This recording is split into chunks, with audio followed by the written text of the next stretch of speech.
Scary stories in Hindi YouTube channel में आप सभी का स्वागत है। इस चैनल में आपको सच्ची और डरावनी भूतिया कहानियाँ सुनने को मिलेंगी।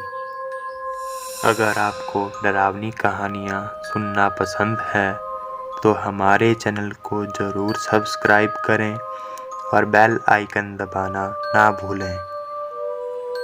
अगर आप अपनी कहानियाँ हमें भेजना चाहते हैं तो व्हाट्सएप नंबर आपको डिस्क्रिप्शन बॉक्स में मिल जाएगा। आप वहां से हमें अपनी कहानियाँ भेज सकते हैं। तो आइए चलते हैं आज की कहानी की तरफ। दोस्तों, मेरा नाम प्रभाकर है और मैं पेशे से एक डॉक्टर हूँ। आज जो कहानी मैं आपको बताना चाहता हूँ वह मेरे साथ आज से लगभग 12 साल पहले हुई थी, जब मैं बिहार के एक छोटे से गांव हसनपुर के अस्पताल में कार्यरत था। एक रात अस्पताल में ज़्यादा मरीजों की वजह से मुझे रात को घर निकलने में देर हो गई। रात के 12 तो पहले से ही बजे थे। ऊपर से तेज़ बारिश ने मुझे घर जाने में और देर कर दी। किसी तरह भीगते भागते मैं अपने घर पहुंचा।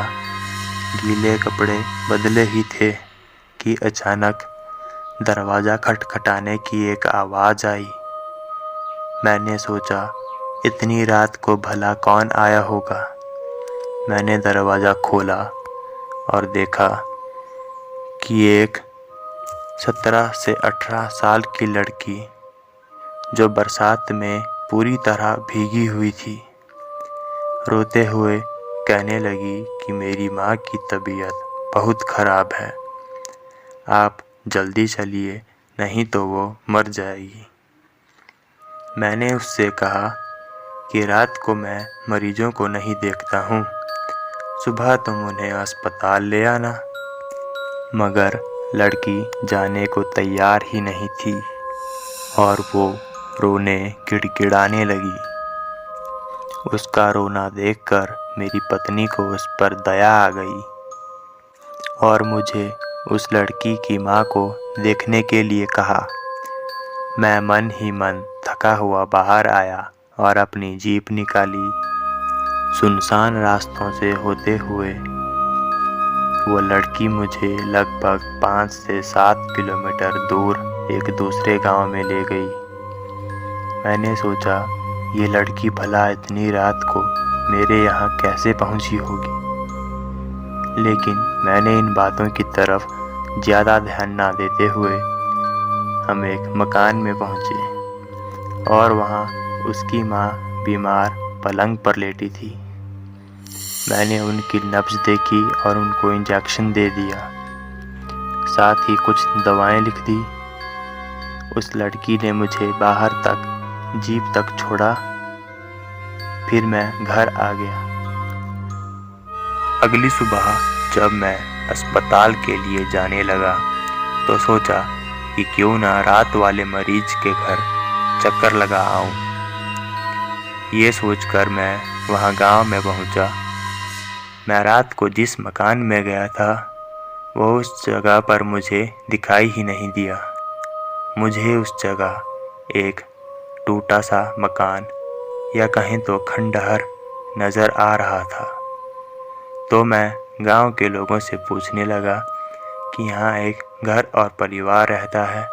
तो लोगों ने हैरानी से मेरी ओर देखते हुए कहा कि भाई साहब, ऐसा तो यहाँ कोई घर नहीं है। ये सुनकर मेरे पैरों तले ज़मीन खिसक गई। मैं सोचने लगा कि भला रात को जो मेरे साथ हुआ तो वो क्या था। वहाँ के लोगों ने बताया कि ये प्रेत लीला है। हर साल किसी एक इंसान के साथ ही ये होती है। तो गनीमत है कि आप जिंदा बच गए डॉक्टर बाबू, वरना तो आत्मा आपको जिंदा भी नहीं छोड़ती। मैं हालांकि भूत प्रेत में ज़्यादा विश्वास नहीं करता था। जब मैं गांव वालों के साथ उस खंडहर में पहुंचा तो उस खंडहर के बाहर मेरी जीप के पहिए के निशान भी थे और साथ ही वो इंजेक्शन और वो दवाइयाँ जो मैंने पिछली रात उस गरीब लड़की को दी थी। मैं लोगों से ज़्यादा बात किए बिना फिर से घर लौट आया और घर वालों को अपनी सारी आपबीती बताई। उसके कुछ दिनों तक मैं हॉस्पिटल नहीं गया। कुछ दिनों बाद मैंने अपना तबादला किसी दूसरे गांव में करवा दिया, लेकिन उस रात की घटना के बारे में सोचकर आज भी मेरी रूह कांप जाती है।